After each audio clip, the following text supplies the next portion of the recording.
Everything you love will change. Your body, your relationships, your career, your city. Even the version of you reading this will be gone in a few years. Marcus Aurelius didn't see this as depressing. He saw it as the single most freeing truth in the universe. And once you understand why, you'll stop clinging to things that were never meant to stay. The emperor returned to this idea again and again in his private writings.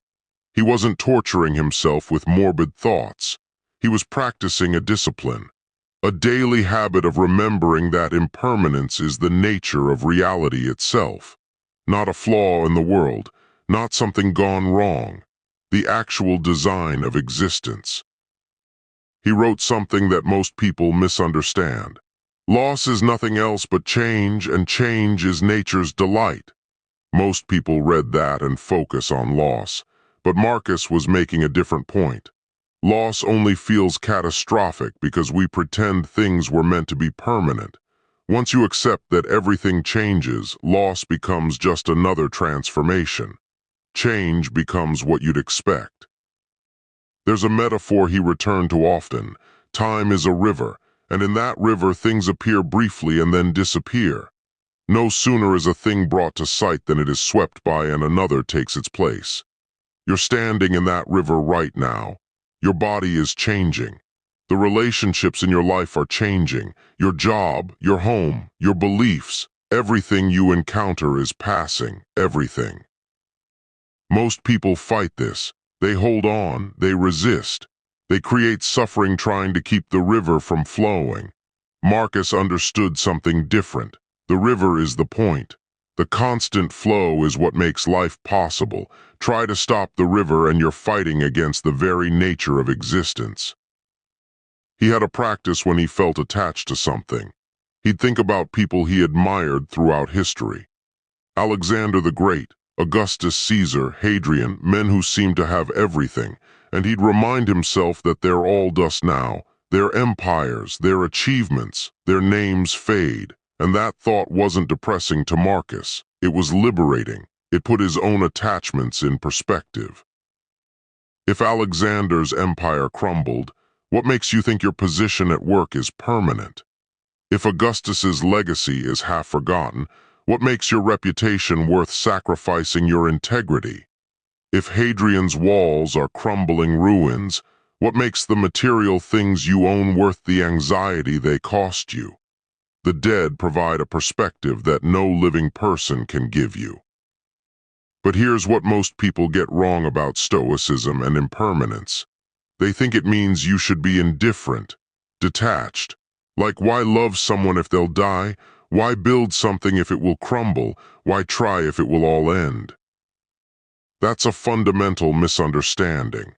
Marcus loved his adoptive father, Antoninus Pius, deeply.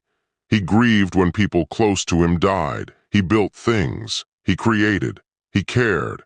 But he did it without the delusion that it would last forever. He did it because the doing mattered, because the present moment mattered, not because the result would persist eternally.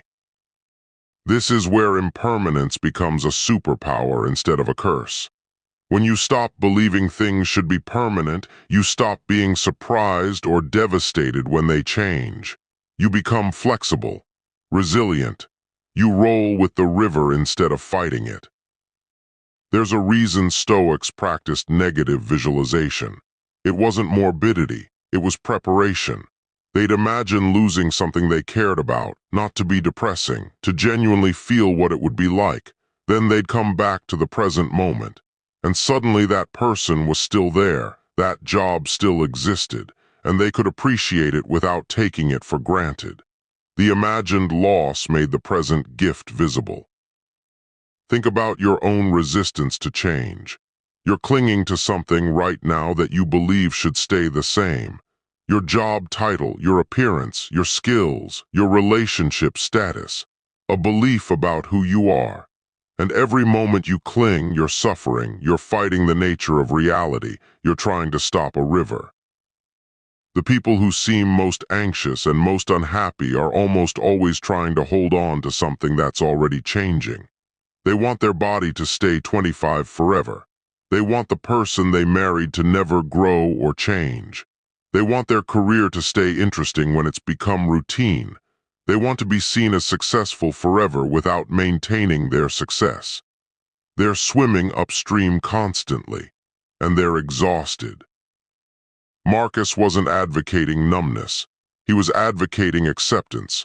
Let the river flow. Don't grip the things moving through it. Enjoy them while they're here. Help them if you can. Love them genuinely. But don't make your happiness dependent on them staying, because they won't. This is the discipline. Every single day, think about something you take for granted and imagine it changing. Imagine your ability to walk, your eyesight, your closest relationship, your job, your home, not to depress yourself, to wake yourself up.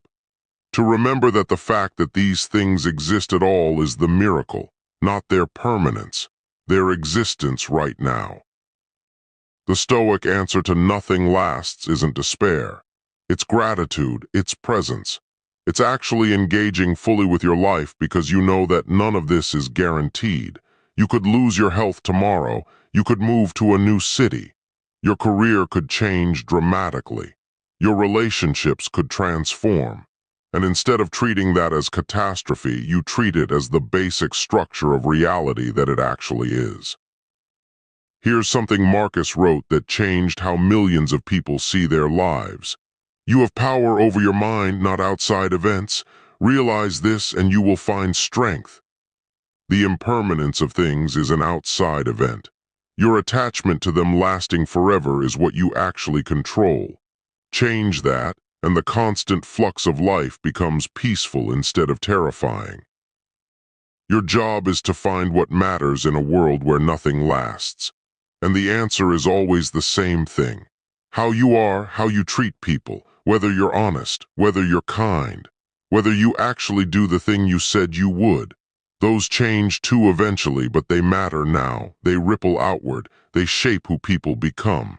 Character doesn't last forever, but it lasts long enough to make a difference.